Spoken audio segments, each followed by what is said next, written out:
কেঁচো। ও নাইস। মানে এক একটা বেডে প্রচুর পরিমাণ কেঁচো আছে নাকি ম্যাডাম? খুব ছোট, হ্যাঁ। আচ্ছা, লাখো কেঁচো।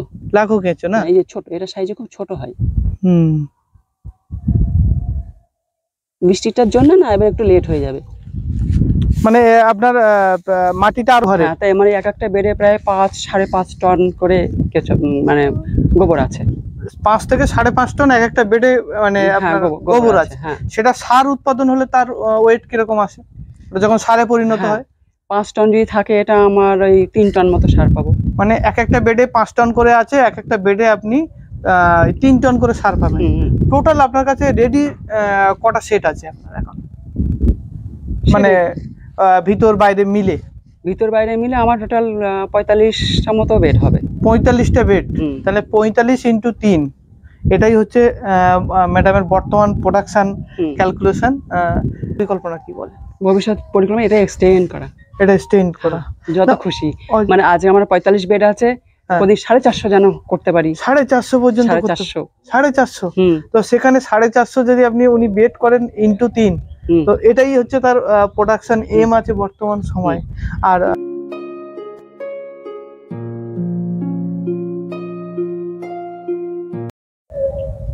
নমস্কার, কেমন আছেন আপনারা? আশা করি সবাই ভালো আছেন। আজ আমরা এসেছি নদিয়া ডিস্ট্রিক্টের দত্তপুলিয়ার কানিবামনি নামক জায়গায়। আর এখানে এলাম, এখানকার কয়েকশো চাষি তারা অর্গানিক উপায়ে ফুল চাষ করছেন, সর্ষে চাষ করছেন, ইভেন ধান করছেন এবং পটল, বিভিন্ন সবজি, হর্টিকালচারের। আর এর মূল মন্ত্র কিন্তু জৈব সার।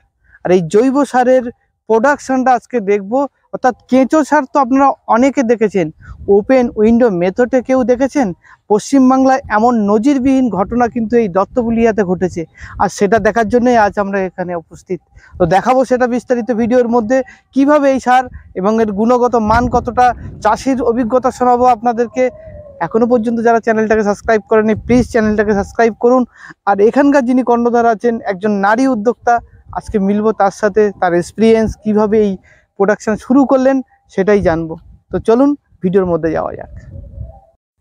ম্যাডাম নমস্কার। নমস্কার। কেমন আছেন বলুন? খুব ভালো। বহু প্রত্যাশা নিয়ে আপনার কাছে এসেছি, একটা ইউনিক কাজ আপনি করছেন। তো এই কেঁচো সারের পরিকল্পনাটা কতদিন আগে থেকে শুরু করেছেন? এটা প্ল্যান আমার 2021 থেকে। 2020-তে করোনার মধ্যে মানুষের কষ্ট দেখেছি, আচ্ছা, মানুষের জদ্দুজাহাত দেখেছি, দেখে মনে হলো যে এমন কিছু করব। আমি ছাদ বাগান করতাম। আচ্ছা, ছাদ বাগান নিজের বাড়িতে 2020-তে ছাদ বাগানে প্রচুর ফসল আমি ঘর থেকে খেয়েছি। নিজের উৎপাদিত ফসল আপনি নিজেই খাচ্ছেন? হ্যাঁ। তখন মনে হলো যে আমি একা কেন করব, একা কেন খাবো, আমি আরো লোকেদের মধ্যে ছড়িয়ে যাই, লোককে দিই, আরো লোকে নিক। তখনই আমার প্ল্যান আসলে আমি এটা করব। এটা করবেন মানে আপনি এটা করার প্ল্যান? আমি অর্গানিক পদ্ধতিতে, মানে ছাদের ফসলটা অর্গানিক পদ্ধতিতে খাই। অর্গানিক পদ্ধতিতে? Pure organic. Pure organic. আচ্ছা, আপনার এই যে পরিকল্পনা যেভাবে করেছেন, এই যে মেথডটা আমরা দেখাতে বলবো, এই মেথডটাকে কি বলছে? এটা উইন্ডো মেথড। Window method. আমরা তো নরমালিতে বেডের মধ্যে দেখেছি, শেডের মধ্যে দেখেছি এই ধরনের কেঁচো সার করতে, কিন্তু এই উইন্ডো মেথড কিভাবে আপনি প্রস্তুত করছেন? এটা খোলা জায়গায়, জায়গাটা পরিষ্কার করে, মানে একটা সমতল করতে হবে। সমতল মানে বেডটা এমন ভাবে করব যে মাঝখানে সামান্য একটু উঁচু, দুই পাশে একটু ডাউন থাকবে, কারণ যাতে জলটা গড়িয়ে যায়। আর এটা আমি যতটা খুশি, মানে মিনিমাম 30 ফুট, ম্যাক্সিমাম 100 ফুট মানে লেন্থ, হ্যাঁ, লম্বা করতে হবে। আর চওড়ায় আমি 4 ফুটই রাখবো। 4 ফুটই রাখবো। এর সুবিধাটা কি আছে? সুবিধা, আমার যে লেবারেরা কাজ করবে ওরা এপাশ ওপাশ দুই পাশে মেনটেন করতে পারবে। ওকে। কারণ এতে তো ওরাই কাজ করবে, যেই করুক কাজটা সুবিধা হবে। চওড়াটা যদি আমার 4 ফুট থাকে, লম্বাই আমি যতটা খুশি করতে পারি, সেটা আমার ক্যাপাসিটির উপরে। তা আমি সেই হিসাব করে এখানে আমার 80 ফুট করে আছে। 80 ফুট করে? 80 ফুট করে 5টা বেড করা আছে আপনার? না, এটা 6টা আছে। এটা 6টা? হ্যাঁ। 80 ফুট করে ওপাশে দুটো আছে। ওপাশে দুটো, 6টা বেড আছে। আচ্ছা, এই এক একটা বেডে আপনার রেডি হতে কতদিন লাগে? এটা মানে 45 দিনের মধ্যে খানিকটা রেডি হয়ে যায়। আমরা ওই পরতে তুলতে থাকি। 60 দিন থেকে 70 দিনের মধ্যে উঠে যায় পুরো। 60 থেকে 70 দিন উঠে যায়। এই যে বেডটা দিয়েছেন, এই বেডটা দিয়েছেন কতদিন বয়স হলো বেডটা? এই বেড আমার 1.5 মাস হয়ে গেছে। 1.5 মাস মানে 45 ডেজ এটা কালচার করা হয়ে গেছে। তো যখন আপনারা শুরু করেন, মানে সদ্য যে বেডটা রেডি করেন, তার মধ্যে শুধুমাত্র গোবর দেন না অন্য কোনো উপাদান?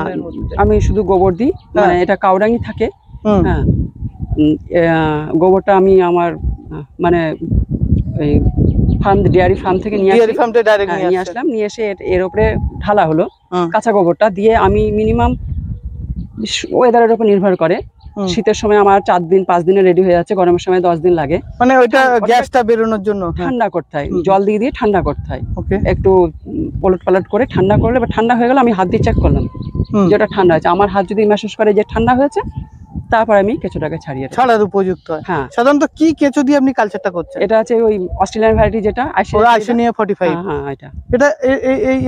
এটা কালেকশন করতে করেছেন? আমি এটা ইউপি থেকে নিয়েছি। ইউপি থেকে? আমরা সাধারণত বেশিরভাগ দেখি ইউপিতে এরকম ওপেন মেথডে করা থাকে। হ্যাঁ, ওখান থেকেই আমি ইন্সপায়ার। ও, ইউপির ভিডিও দেখে? হ্যাঁ, ওনাদের দেখেই। আচ্ছা, আপনি এটার জন্য কি কোনো ট্রেনিং কিছু নিয়েছেন? না, আমি ওই বললাম করোনার মধ্যে বসে বসে আমি ওগুলো দেখতাম, মানে আমি ভিডিওগুলো দেখতাম, আমার খুব ভালো লাগতো। এবারে বহুদিন তো বসে আছি ঘরে না, ও মনে হলো যেন আমি হয়তো পারবো, তাই আমি অল্প করে ট্রাই করলাম। ফার্স্ট টাইম ট্রাই করলাম। যে ছেলেটা আমার মানে কেঁচোটা দিতে এসেছিল, ও 6 বছর করছে। আচ্ছা, তা ও এসে আমার এই প্রসেস দেখে খুব খুব আনন্দ পেয়েছে। হ্যাঁ, যে আমি খুব সুন্দর শিখেছি নিজের থেকেই। মানে আপনার একটা অভিজ্ঞতা, মানে ভিতর থেকে আপনার, যেহেতু আমি ছাদে বাগান করি, এই সারটা আমার প্রয়োজন, আমি কিনছি সারটাকে, আমি পরিচিত হই সারটার সাথে। আচ্ছা, এবার কেঁচোর সাথে পরিচয় আমার ও করালো, ও তারপরে ও নিজে হাতে করে দিয়ে গিয়েছিল ফার্স্ট টাইম, তারপর থেকে আমি করছি। আমার এখনো মতো মিস্টেক হয়নি। আপনার যে প্রোডাকশন বর্তমান যেটা করছে, তার আউটপুট কি মনে করছে, মানে রেজাল্ট কি আছে চাষিদের? রেজাল্ট প্রথমবার আমার যেটুকু হয়েছিল, এটা চাষিরা সবই নিয়েছে, সবাই ব্যবহার করে নিয়েছে। আমি ওদের মানে ফিডব্যাক কি আছে? ফিডব্যাক দারুণ, অপূর্ব। আমি একটু বেডটা দেখতে চাইবো ম্যাডামের থেকে, কিভাবে বেডটা প্রস্তুত করেছে একটু দেখুন। ম্যাডাম দেখাবেন। এটা 45 ডেজের আছে। এটা বৃষ্টি হয়েছে তো, খুব ভিজা। হ্যাঁ, কিছুদিন আগে বৃষ্টি হয়েছে। এই যে কেঁচো। আচ্ছা, এই যে কেঁচো। ও, মানে এক একটা বেডে প্রচুর পরিমাণ কেঁচো আছে নাকি ম্যাডাম? খুব ছোট। হ্যাঁ, আচ্ছা, লাখো কেঁচো না? এই যে ছোট, এটা সাইজে খুব ছোট হয়। বৃষ্টিটার জন্য না, এবার একটু লেট হয়ে যাবে।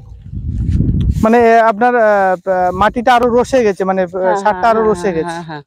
তো চলুন, জল বেশি পড়লে এরা কি করে, এরা মানে প্রোডাকশন বাড়িয়ে দেয়, নিজেদের প্রোডাকশন বাড়িয়ে দেয়। এরা প্রচুর বাচ্চা করে, আর যদি জল কম থাকে ওরা তখন সারটা বানাতে থাকে।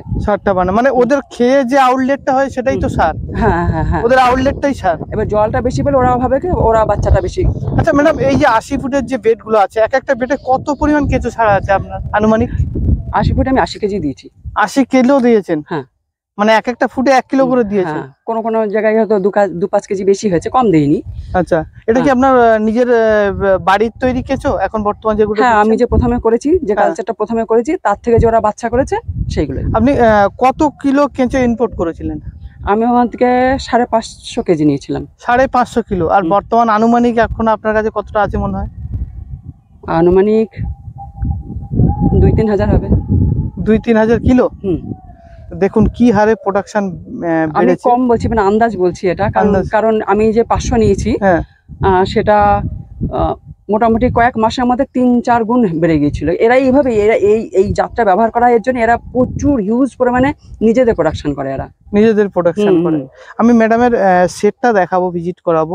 তো এরকম কিছু আছে যে কোনো নতুন উদ্যোক্তা আপনার কাছে এলো, এইটা আপনার এতে ইন্সপায়ার হয়ে সেও শুরু করলো, এরকম কেউ যোগাযোগ করছে আপনার? এখনো পর্যন্ত যোগাযোগ হয়নি, কারণ আমার এটা একেবারেই নতুন, অত লোকের মধ্যে প্রচার হয়নি। কারণ আমি যেটুকু সার উৎপাদন করেছি, এই লোকাল চাষিরা নিয়েছে, দিয়ে আমার ফুরিয়ে গেছে। আচ্ছা, আমাদের ভিডিও দেখে যদি যোগাযোগ করে কেউ এই প্রোডাকশনের জন্য, যদি এগ্রি হয় বা তারা নিজেরা করতে চায়, তাকে হেল্প করা যাবে তো? 100 বার করবো। চলুন, আপনারা সবাই করুক, আমি চাই। অবভিয়াসলি সেটা তো একদম পুরো লম্বা একটা সেটআপ। এটা দৈর্ঘ্য কতটা আছে? এটা 79 ফুট। 79 ফুট। আর চওড়ায়? এটা চওড়ায় আপনার মনে হয় 22 ফুট আছে। 22 ফুট আছে। কটা বেড এখানে তৈরি করছেন? এখানেও 4টে, আপাতত 4টে আছে, আর এটা রেডি হচ্ছে। আমি দেখাতে বলবো ক্যামেরাম্যানকে, ওইখানে দেখুন নতুন গোবর, ওটা বাইরে থেকে এসছে। ওটা প্রস্তুত হবে বা গ্যাসটা ওর ভিতরে কাটবে, দেন তারপর ওই দেওয়া শুরু করেছিলেন মাথা থেকে। তারপরে দেওয়ার পরে এইভাবে কি করবেন? এই যে প্রস্তুত, না, এটা পুরনো সার। এটা পুরনো সার। এই বেডে রাখা ছিল পুরনো সার, ওটা উঠানো হয়েছে কারণ আমাদের কেঁচোরা আছে। হ্যাঁ, এবার ওইটা ওর যখন প্রসেস শুরু হবে ওটা এই বেডটা প্রস্তুত করছেন না? এটা এগুলো হয়ে গেছে। এটা কতদিন বয়স? এগুলো 10 দিন। 10 দিন করে। মানে ওই গোবরটা ওইভাবে গ্যাস গন্ধ কাটিয়ে তারপর এইভাবে বেড ঢালোয়া দিয়ে দিচ্ছে। বেড রেডি করা হচ্ছে, দিয়ে কেঁচোটা এর মধ্যে দেওয়া হচ্ছে। কেঁচো মানে কেঁচো গোবরের মধ্যে তার কোনো কিছুই দেন না আপনারা? না না, অনেকে যেরকম কুচুরিপনা দেয় বা খড় দেয়, এরকম কিছু না, শুধুমাত্র কাউডাং, গোবর, শুধুমাত্র গোবর। তো এর প্রোডাকশন রেট কিরকম আসে এক একটা বেডে? আমার প্রথমবার একটু খরচা বেশি হয়েছিল, কেঁচোটা কিনতে হয়েছিল। আর গোবর মোটামুটি আমার মানে গাড়িতে জ্বালানি খরচা হচ্ছে, লেবার খরচা হচ্ছে, এই সব দিয়ে আমার 1 থেকে 1.5 টাকা গোবরের খরচা পড়ে যাচ্ছে। 1 থেকে 1.5 টাকা এখানে আনা পর্যন্ত? হ্যাঁ হ্যাঁ। আর ঘর কেঁচো তো ঘরের আপনার, মানে রিসাইকেলিং হয়ে যে কেঁচোটা বেড়েছে সেটাকে আবার ইউজ করছেন আপনি? কেঁচো তো ঘরে। তাই মানে এক একটা বেডে প্রায় 5-5.5 টন করে কেঁচো মানে গোবর আছে। 5 থেকে 5.5 টন এক একটা বেডে মানে আপনার গোবর আছে। সেটা সার উৎপাদন হলে তার ওয়েট কিরকম আসে যখন সারে পরিণত হয়? 5 টন যদি থাকে এটা আমার ওই 3 টন মতো সার পাবো। মানে এক একটা বেডে 5 টন করে আছে, এক একটা বেডে আপনি 3 টন করে সার পাবেন। টোটাল আপনার কাছে রেডি কটা সেট আছে আপনার এখন, মানে ভিতর বাইরে মিলে? ভিতর বাইরে মিলে আমার টোটাল 45টা মতো বেড হবে। 45টা বেড? তাহলে 45 × 3, এটাই হচ্ছে ম্যাডামের বর্তমান প্রোডাকশন ক্যালকুলেশন। 45টা বেড আছে, 3 টন করে ইনি এক একটা বেডে তিনি পাচ্ছেন, সেটাই হচ্ছে নর্মাল হিসাব। ম্যাডাম মার্কেট বা বাজার কেমন পাচ্ছেন? বাজার তো এখানে এসেছি সবাই মানে নেওয়ার লোক, সবাই চাষি।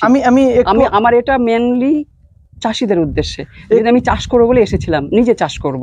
ওকে। তো চাষিরাই নিচ্ছে, চাষিরাই মেন। এবার চাষিরা নিয়ে ওরা খুব খুশি। একটু আগেও ফিল্ড গুলো আপনাদের ভিজিট করছিলাম, যারা সর্ষে করেছে, যারা রজনীগন্ধা করেছে বা গাঁদা যারা করেছে বা যারা ধান করেছে, তারা তো আপনার থেকে নিয়েছে এবং একজন ভদ্রলোক তো খুব হ্যাপি, মানে তার সর্ষের এত ভালো ফলন হয়েছে। তো এখানে মার্কেটটা দাম ঠিকঠাক পাচ্ছেন তো? হ্যাঁ পাচ্ছেন। আপনার ভবিষ্যৎ পরিকল্পনা কি বলে? ভবিষ্যৎ পরিকল্পনা এটা এক্সটেন্ড করা। এটা এক্সটেন্ড করা যত খুশি, মানে আজ আমার 45 বেড আছে, প্রতি 450 যেন করতে পারি। 450 পর্যন্ত? 450। তো সেখানে 450 যদি আপনি উনি বেড করেন × 3, তো এটাই হচ্ছে তার প্রোডাকশন এম আছে বর্তমান সময়। আর আপনার এখানে কর্মসংস্থান কজন কাজ করছেন এখন? এটা সিজনের উপর নির্ভর করে। যেমন এখন বৃষ্টি হওয়ার জন্য কোনো লোক নেই, যখন আমার লাগবে 8 জন 10 জনের লাগে, আর পার্মানেন্ট 2 জন রাখা আছে। পার্মানেন্ট 2 জন লোক আছে। আর যখন আপনার বেড বাড়বে তখন তো লোকের সংখ্যাও বাড়বে। হ্যাঁ হ্যাঁ, ওটা সিজনে যখন আমার কাজ করতে হয় তখন আমি লোক হায়ার করে নিই, ওরা করে যায় লোক। তাহলে এখানে পার্মানেন্ট লোক 2 জন রাখা আছে। হ্যাঁ, লোকাল লোকের কর্মসংস্থান কিন্তু এখানে হচ্ছে। হ্যাঁ হ্যাঁ হ্যাঁ। আগামী দিনে আপনার প্রোডাকশন যখন হবে তখন হবে। আপনার কোনো কোম্পানি ব্র্যান্ড নেম কোনো কিছু আছে কি? না, আমি এখনো করিনি ওটা। আমি নাম রেখেছি, এর কি নাম রেখেছি? আর্থ কুইন।